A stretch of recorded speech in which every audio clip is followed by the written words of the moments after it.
Any friend of history is a friend of the Leverian.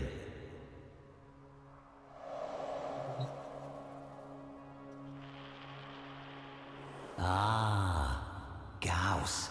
Ooh, where to begin? Where to begin? Well, the Series excavation, of course. The site of the ancient Tower of Ultra. Blastcrete emplacements, air sentries. Its fields saturated with tremor mines. A great fortress for the great lords of Series. Until they were pitched from the roof. Immortal bodies erupting on the dread mines below. An insurgency from within. The Dax, sent to reclaim Ultra, fared no better. Those that ran the gauntlet of bore guns were soon cindered in the field beyond. And that's when they called in our fleet-footed friend here.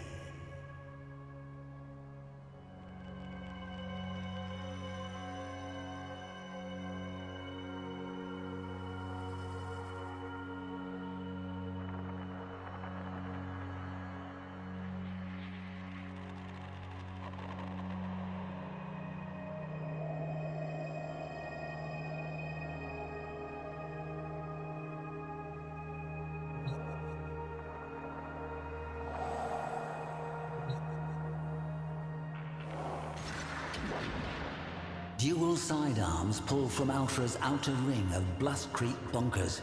Something crashed through those bunkers at great speed. The impact scattering stone and flesh all the same. An unearthly kinetic shockwave. Those insurgents with the misfortune of surviving the initial blast must have seen the Icarius for themselves.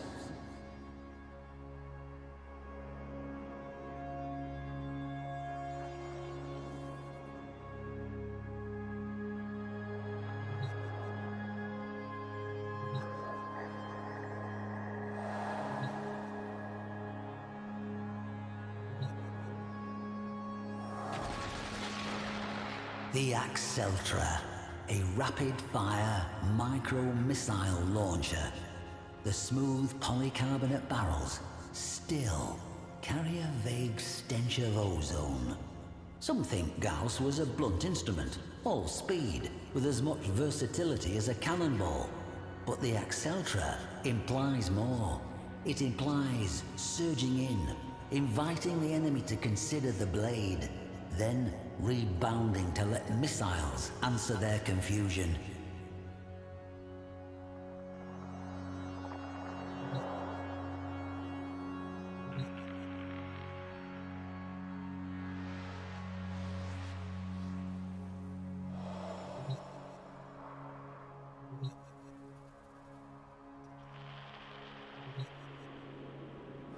Not the standard dress helm. This one has specialized control surfaces, angled plating, supreme streamlining. It catches the light in a curious way, doesn't it? When it shines, just so, I see myself atop Ultra, a hostage perhaps, peering out across the desolate field, and then I'd see it, a pale glint of light.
Dax of the day had a saying, "That which cannot be hit cannot be killed." I can only imagine what they thought when they saw Gauss that day. A gleaming bullet, this Syandana pinned rigid like a flag in a maelstrom, streaking toward Ultra.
A stripped-out Gauss airfoil system.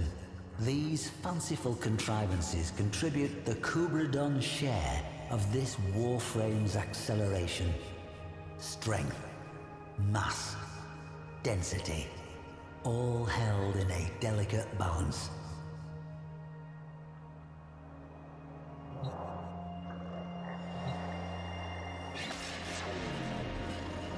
Gauss. Front edge. Smooth, heat-resistant composites. Trailing edges. Streamlined, foiled. This particular one vaguely warped by extreme heat stress. The Saint of Ultra. If the mind wanders, what do you see? I see a vivid, lord-like festival. The tremor mines bursting in a blinding wave, rising toward Ultra. And Gauss, a smear of light, just ahead of the thermal avalanche, fast as fire. No, faster.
Leverian, welcome.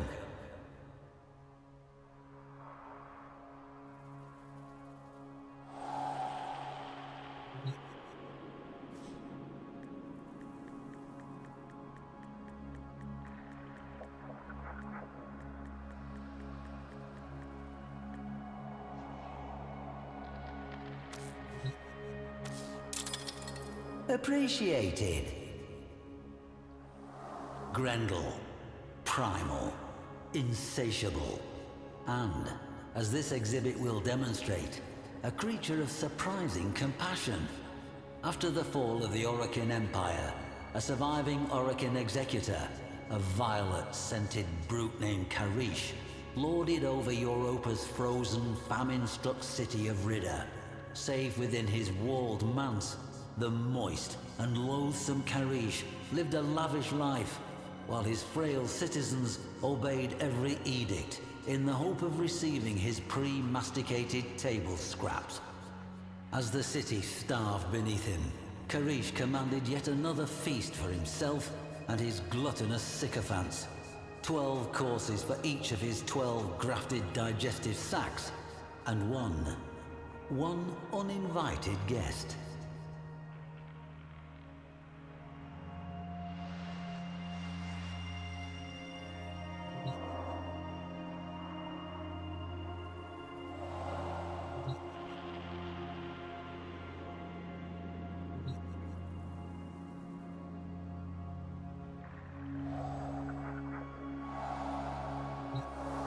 There remains a shallow trench through the ruins, as if some colossal boulder had crashed from the manse and rolled down the hill.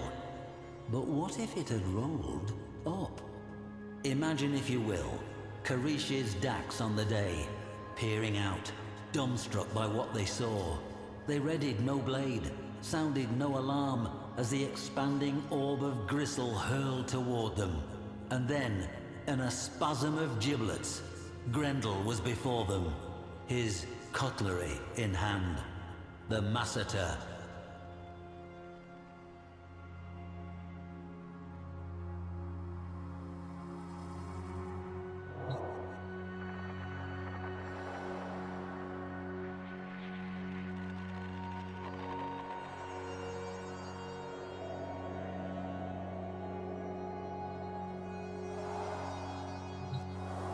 Scraps of cloth matching Grendel's unexpectedly elegant Sayandana were retrieved from the site, hooked on the remnants of gilded gates, stained with evidence of his degustation.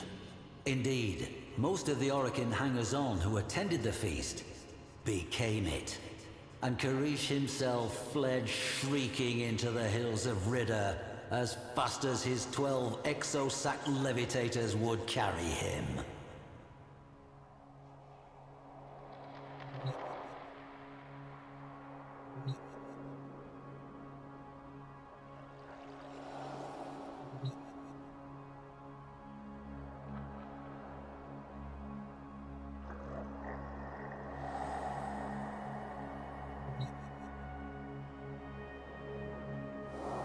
It came as no surprise to me to find this tiny fragment of Gauss just outside the city.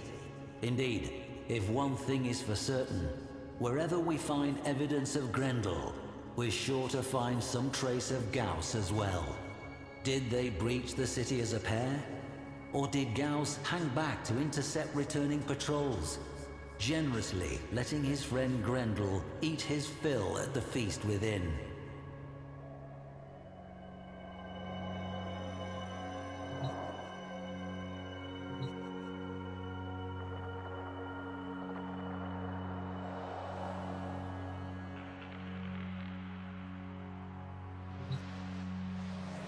Note the open face, almost more like design. A fitting visage for one of such singular, rapacious predilections. Grendel may hunger, yes, but not with the excesses of gluttony, not when others are in need. Oral history tells of Grendel, newly engorged from his repast, rolling through the miserable slums of Ridda, reinvigorating the sick and the lame, the hungry and the dying. With the power he had stolen, consumed from their oppressors.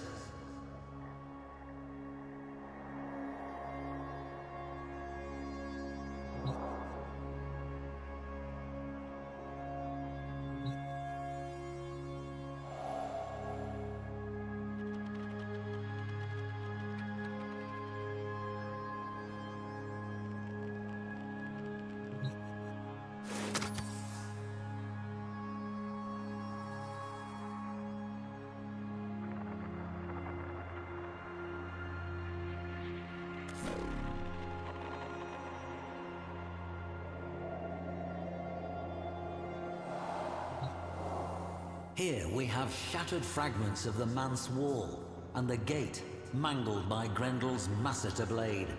One can almost see the city's masses, newly rejuvenated by Grendel's healthful blessing, storming the manse. Shattered gates thrown wide, they take back what was theirs, namely, control of their future.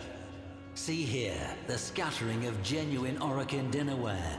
Worn with time, these must have been used for countless meals as the people of Ridda bravely weathered the dark times ahead.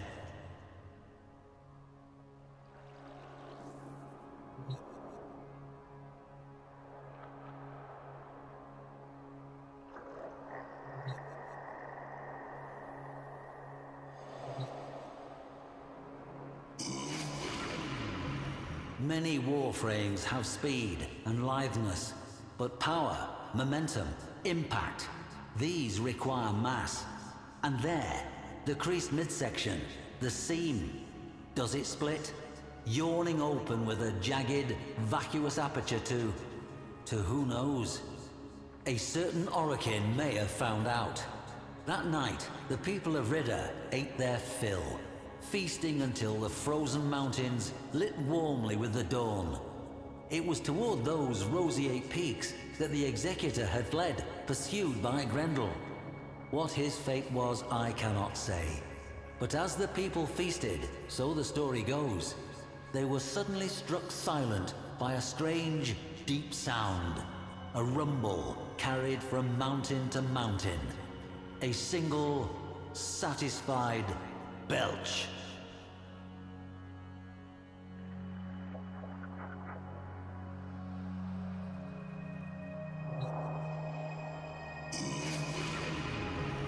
Many Warframes have speed and litheness, but power, momentum, impact, these require mass. And there, the creased midsection, the seam, does it split?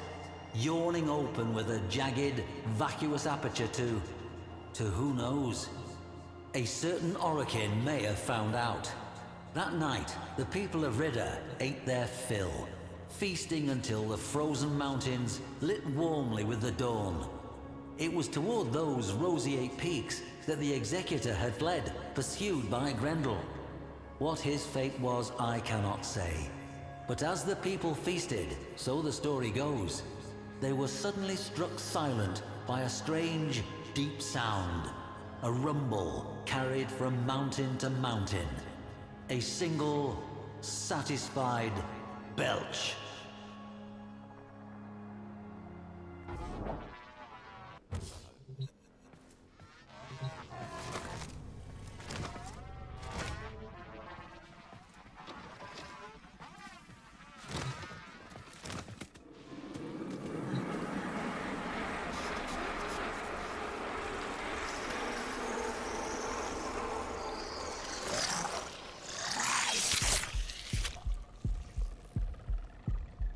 Operator, no! Have you lost your mind?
Hello, hello. Exhibition is that way. Donation box just over there.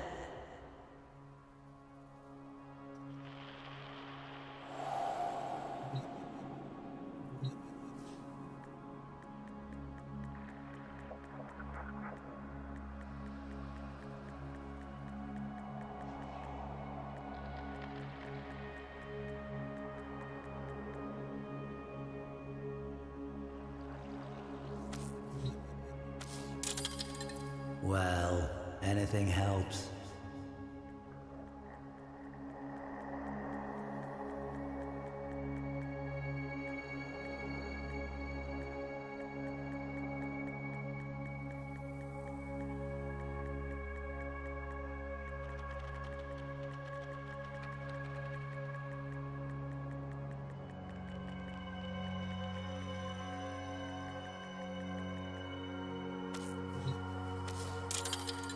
I will put it to good use.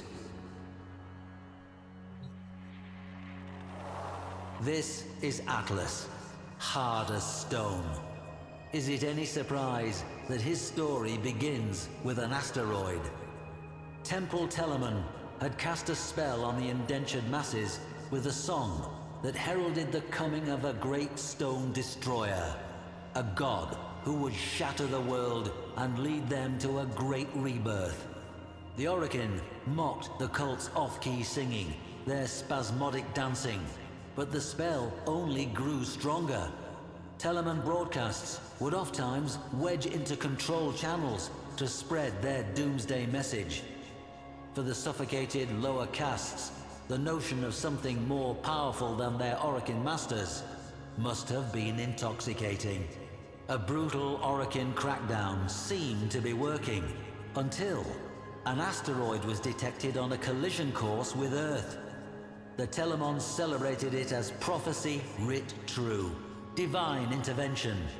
For the first time in living memory, the Oricon showed vulnerability. It did not matter that the destruction would be total. For the Temple, this was a sign of a new age.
A probe was sent to the asteroid, perhaps seeking proof of divine intervention. It found intervention, though it was anything but divine. The rock had been fitted with colossal steering thrusters, and manning those thrusters, a bevy of well-armed telemen. Having taken fate into their own hands, they set about a final convulsive dance aboard that rock. Battlecruisers, Orgon missiles, a gale force of Dax. The Orokin could have resolved this in any number of ways, but their enemy was not the Telemans themselves. It was their ideas. Atlas alone was sent. As he crashed onto that rock, his Shakiro helm greeted the cultists. Note the angled ballistic plating and reinforced neck protection. He would soon need both.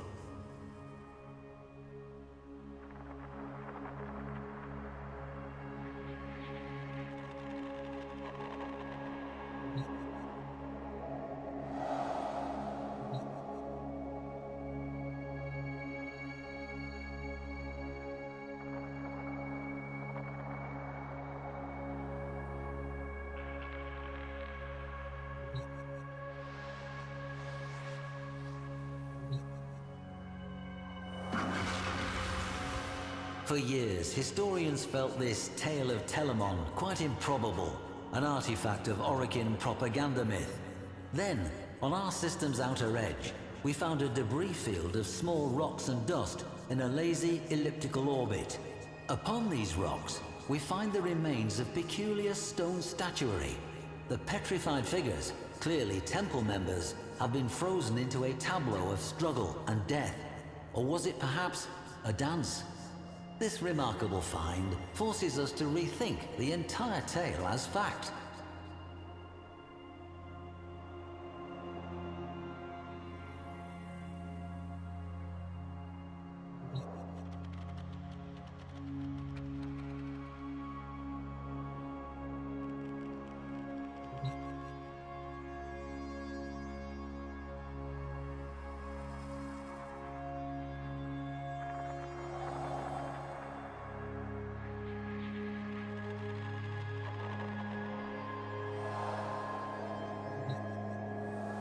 The stratum Cyandana, reserved and austere, until you turn it over and reveal the glowing hue of the amethyst crystal within. A breathtaking geode. Imagine its spiraling ribbons as Atlas tore toward the killer asteroid's thrusters. His plan must have been to reorient them and push the rock away from Earth.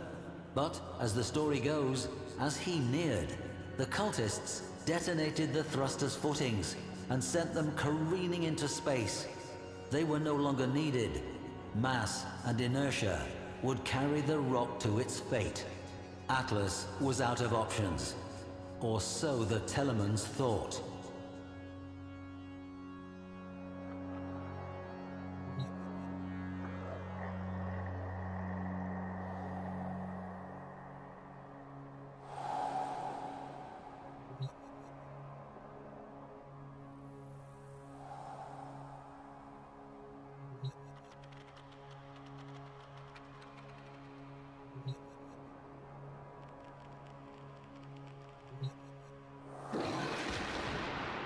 The Techo are perhaps my favorite pieces in this gallery. Note the intricate, ornate moldings, the complex blades. Quite the contrast from Atlas's otherwise workmanlike appearance. The beauty and craftsmanship conceal the true purpose of the Techo, as indentations found in cultist skulls attest. I have to wonder what frenzied dance would have been interrupted, or if the whiplash strikes and jabs of the Techo might have blended into the crowd's fitful celebration.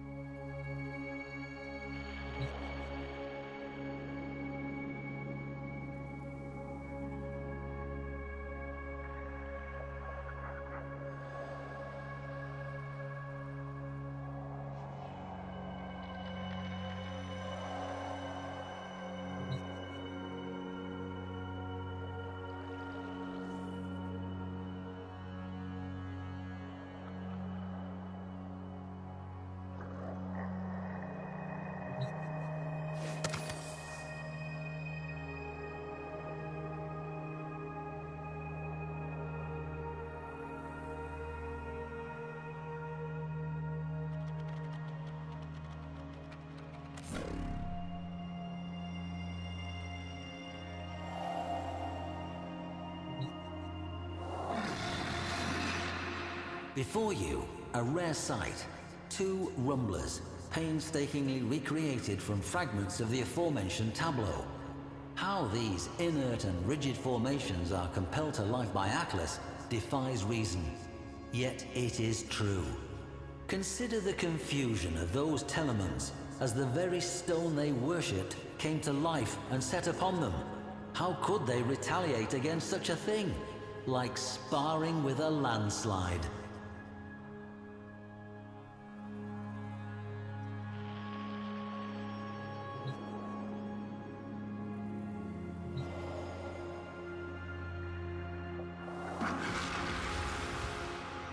Earth swelled on the horizon as the cult mocked Atlas with their chorus, "The stone shall shatter all." Across the system, every Telemon echoed that final hymn. Children, as far as Neptune, turned their heads from greasy broth and gazed toward Earth. Would that careening stone change everything? Atlas kneeled down, head and hands pressed to the ground in apparent defeat as the Telemon's hymn grew even louder. But Atlas was listening, feeling, the way the stone trembled to the hymn's pitch. The faults within the asteroid became vivid to him, and so a new song rose up. Rumblers, erupting in a godlike rhythm, beating along the faults until Atlas, alone, struck the final resonant chord. A tremor forked through the rock until, all at once, the great asteroid exploded, its dust falling as scintillating rain, sparking across the atmosphere, and then gone. The Telemon's song fell silent, and children, as far as Neptune, turned away and swirled their spoons in greasy broth.